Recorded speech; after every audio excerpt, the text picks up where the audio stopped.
চৰকাৰে আঁচনি ঠিকেই ধৰে বা চৰকাৰে সেই আঁচনিৰ বিনিময়ত যি আচলতে ধনৰাশি দিব লাগে, যি পুঁজি আবণ্টন কৰিব লাগে সেয়া ঠিকেই কৰে, কিন্তু একাংশ বিষয়া কৰ্মচাৰী আৰু ঠিকাদাৰী ময়মতালিৰ বাবে বা ঠিকাদাৰীৰ কেতবোৰ জালিয়াতিৰ বাবে বহু আঁচনি কিন্তু বিসংগতিপূৰ্ণ হয়, বহু আঁচনিৰ জৰিয়তে সৰ্বসাধাৰণ ৰাইজ উপকৃত নহয়।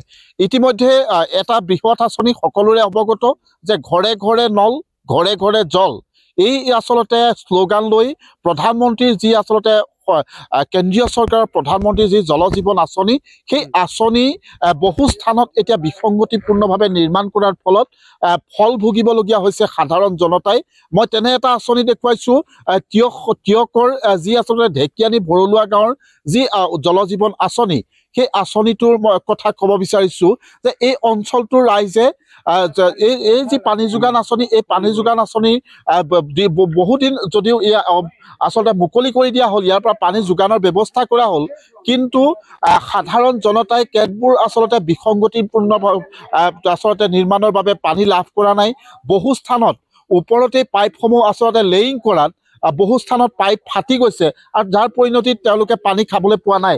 ৰাইজে আছে, মই অকণমান আপোনাৰ ওচৰলৈ আহিছোঁ, আপোনালোকৰ কি সমস্যাটো কি হৈছে? আমাৰ সমস্যাটো এইটো হৈছে, আমাৰ ঢেকিয়ানী ভৰলুৱা যিটো হেৰি হৈছে, পানী পুৰা নাপাওঁ আৰু যিবিলাক লিকেজ হৈছে এই লিকেজবিলাক বন্ধ কৰা নাই। মানে পাইপবোৰ ফাটি গৈছে, ওপৰতে দিছে নেকি নে কি? নাই, এই যিবিলাকৰ মানুহৰ ঘৰলৈ দিছে সেইবিলাকৰ লিকেজবিলাক একদম ফাটি গৈছে। কি হৈছে সমস্যাটো আপুনি অকণমান কওকচোন। কিমান দিন আপোনালোকে আগলৈ আহক, আপোনালোকে কিমান দিন পানী ভালকৈ পোৱা নাই? সমস্যা এতিয়া কি ক'ম, পানীৰ কথা ক'বলৈ গ'লে এখন মানে গোটেই ৰাতিটো লাগিব বাৰু, নিয়মীয়াকৈ কৈছোঁ কথাকেইষাৰ। ঢেকিয়ানী ভৰলুৱা এখন বৃহত্তৰ এলেকা, এই ৱাটাৰ চাপ্লাইটো আমাৰ চাফিচিয়েণ্ট নহয়। আজি 6 মাহমানৰ আগত আহিলে ঢেকিয়ানী ভৰলুৱা বাদুলি পুখুৰী হৈ যিটো মুদৈজান ওলাইছেগৈ, তাত গৈ পানীৰ নামত এটুপ এটুপকৈ পানীহে পৰে, খাবলৈ কোনো মানুহে নাপায়। মাহেকৰ মূৰত 100 টকাটো তুলিবলৈ কয়, 1 তাৰিখ নহয় 100 টকা তুলিবলৈ ফটাকছে যায়, 100 টকাটো লাগে। 10জন মানুহ গোটেই গাঁৱৰ মানুহে ক'ব পানীৰ নামত। আজি কালি 11টা বজাত মই ৰাতি ফোন কৰিছোঁ, 9টা বজাত ফোন কৰিছোঁ, ৰাতিপুৱা 7টা বজাত ফোন কৰিছোঁ। কৈছে মই আকৌ পাছবেলা এবাৰ দিম, দুপৰীয়া এবাৰ দিম, মটৰটো খুলি দিয়ক, তাত গৈছে তোমালোকে চোৱা, গোটেই পানী পাইপ ফাটি একদম গাৰ্ডেনত পানী ওলাই থাকিব। নেচাৰ হাইডৰ কিনাৰত এটা ফিচাৰী বুৰ গৈছে। এই খৰালি মহীয়া আমাৰ সেই ফিচাৰীটো পুত যাব লাগে জানো পানীৰে? এই তাত পানী পাইপ খুলি পানী পাইপ পৰি আছে, কাৰো কাণ খা নাই। 6 মাহৰ আগত ক'লো, সদায় কয়, ইঞ্জিনিয়াৰক কৈছোঁ, মই জেইক কৈছোঁ, মই বাইদেউক কৈছোঁ। এতিয়া আপোনালোক আহোঁতেও কৈছে, মই বাইদেউক কৈছোঁ কাইলৈ কৰি দিব বোলে। আৰু বাইদেউক যদি ফোন মানে পাইপবিলাক ওপৰতে লেয়িং কৰে, ওপৰতে কোনো মানে জল জীৱন বুলি, এইটো জল কলংক, জল জীৱন নহয়। জল জীৱন যদি হ'লহেঁতেন, মোদী চৰকাৰে সদায় মোদী ডাঙৰীয়ে কৈ আছে পইচা পাতি আমাক নালাগে, মানুহৰ ঘৰ ঘৰ পানী, ঘৰ ঘৰ পানী। এতিয়া ঘৰ ঘৰ পানীটো বাদ দিয়া নাই, বোকা পানী। এইটো আপোনালোকে চাওক, নিজ চকুৰে গৈ চাওক, তাত যদি আপুনি পানীৰ নামত অকণমান শুদ্ধ পানী পায় তেতিয়াহ'লে মোক কাণ কাটি দিব। এই পানী নেকি? আপোনালোকে পোনপটীয়াকৈ সুধিছোঁ, কিমান দিন পানী এই সমস্যাত ভুগি আছে? আজি 6 মাহমানৰ পৰা। এই 4 লেন যেতিয়া বনাইছিলে তেতিয়াৰ পৰা এই বস্তুটো আৰম্ভণি হ'ল। এদিন ক'ব ৰাস্তা গাড়ীয়ে ভাঙিলে পাইপ, এদিন ক'ব গৰুৱে ফুটুৱাই দিলে, এদিন ক'ব গাড়ীয়ে ভাঙি দিলে। এই 4 লেন যিদিনাখনে আৰম্ভ হৈছে সেইদিনাখনে পানী পাইপ ফিচাৰীত পৰি গ'ল আৰু ৰাইজে পানী মানে নিয়মিতভাৱে খাব পৰা নাই। আমাৰ আগতে যোগাৰ আছিলে, নিজৰ ঘৰত পাম্প আছিলে, পুখুৰী আছিলে। এতিয়া পুখুৰীত মই মৎস্য উৎপাদন কৰিছোঁ, সেই পুখুৰী পানী মই খাবলগীয়া নিয়মিতভাৱে খাব নোৱাৰোঁ। মোৰ মটৰ আছিলে, মটৰ মই খুলি দিলোঁ। এতিয়া এই ৱাটাৰ চাপ্লাই পানীকৰণৰ বিকল্প মানে বেলেগ নাই আৰু আমাৰ। এতিয়া সমস্যা হৈছে, সমস্যা মানে যথেষ্ট সমস্যা।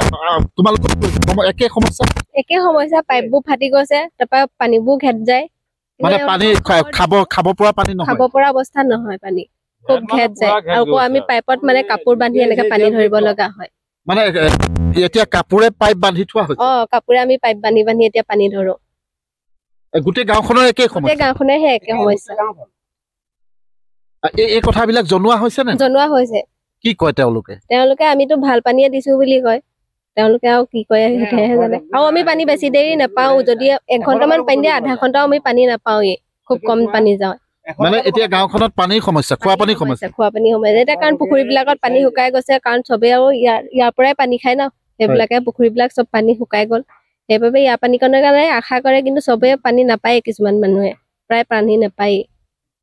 নিশ্চয়, মই অকণমান মোৰ সতীৰ্থৰ ভিতৰৰ পৰিৱেশটো দেখুৱাব। ইয়াত এগৰাকী কৰ্মচাৰী আছে, মই তেওঁৰ পৰা জানিব।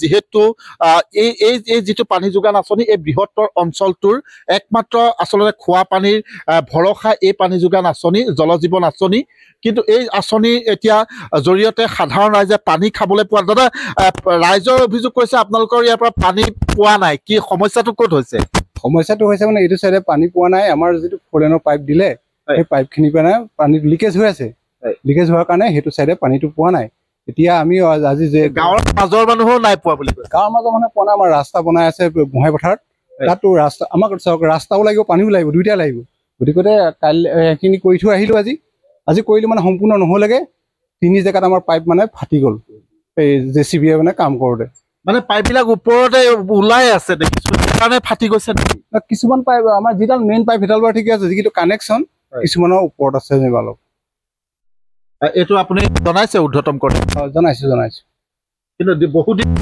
এই সমস্যাটো এই চাইডটোৱে এইফালৰ যিখিনি ফ'ৰেনৰ পাইপ দিলে সেই পাইপখিনি আগতে পানী ঠিকে গৈছে যেতিয়া আমাৰ পাইপ পানী দিয়া হ'ল দিয়াৰ পাছত আমাৰ তাত লিকেজ হৈছে লিকেজ হোৱাৰ পাছত আমি বাইদেউক অৱগত কৰিলোঁ বাইদেৱে আজিও মই জনালোঁ কথাটো বাইদেৱে মোক ক'লে যে আপোনালোকৰ কি ক'ত লাগিব হিচাপটো দিবলৈ কৈছে দিয়াৰ পাছত ঠিকাদাৰজনে কৰি দিব মই আৰম্ভণিতে এটা কথা কৈছিলোঁ যে একাংশ ঠিকাদাৰৰ আৰু একাংশ বিষয়া কৰ্মচাৰীৰ আচলতে গাফিলতিৰ বাবে এতিয়া সাধাৰণ জনতাই যে খোৱা পানীক লৈ এই যি আচলতে এটা সপোনৰ বৃহৎ আঁচনি প্ৰধানমন্ত্ৰীৰ জল জীৱন আঁচনি সেই আঁচনি বুমেৰাং হৈছে বহু স্থানত আমি পূৰ্বতে দেখুৱাইছোঁ যে বহু আচলতে জল জীৱন আঁচনিৰ এতিয়া ফুলদানি হৈ পৰিছে তাৰ পৰা সাধাৰণ ৰাইজে পানী খাবলৈ পোৱা নাই আৰু যিসমূহ আঁচনি ইতিমধ্যে কাৰ্যক্ৰম কৰা হৈছে সেইসমূহো বিসংগতিপূৰ্ণভাৱে আচলতে মুকলিকৈ আচলতে যিসমূহ পাইপ ব্যৱহাৰ কৰা হৈছে যাৰ পৰিণতি সেই পাইপবিলাক যান বাহন চলাচলতে বা আন কাৰণতে পাইপসমূহ ফাটি যোৱাত এতিয়া এই অঞ্চলৰ ৰাইজৰ কাৰণে এই যি আচলতে আঁচনি এই আঁচনিৰ পৰা তেওঁলোক কিন্তু উপকৃত হোৱা নাই যাক লৈ এই অঞ্চলৰ ৰাইজ যথেষ্ট আজিৰ তাৰিখত ক্ষোভিত হৈ পৰিছে আপুনি বিচৰা বাতৰি পাব কেৱল নিউজ 18 এপত নিউজ 18 এপ ডাউনলোড কৰিবলৈ স্কেন কৰক এই QR কোড গুগল প্লে ষ্টৰতো পাব এই নিউজ 18 এপ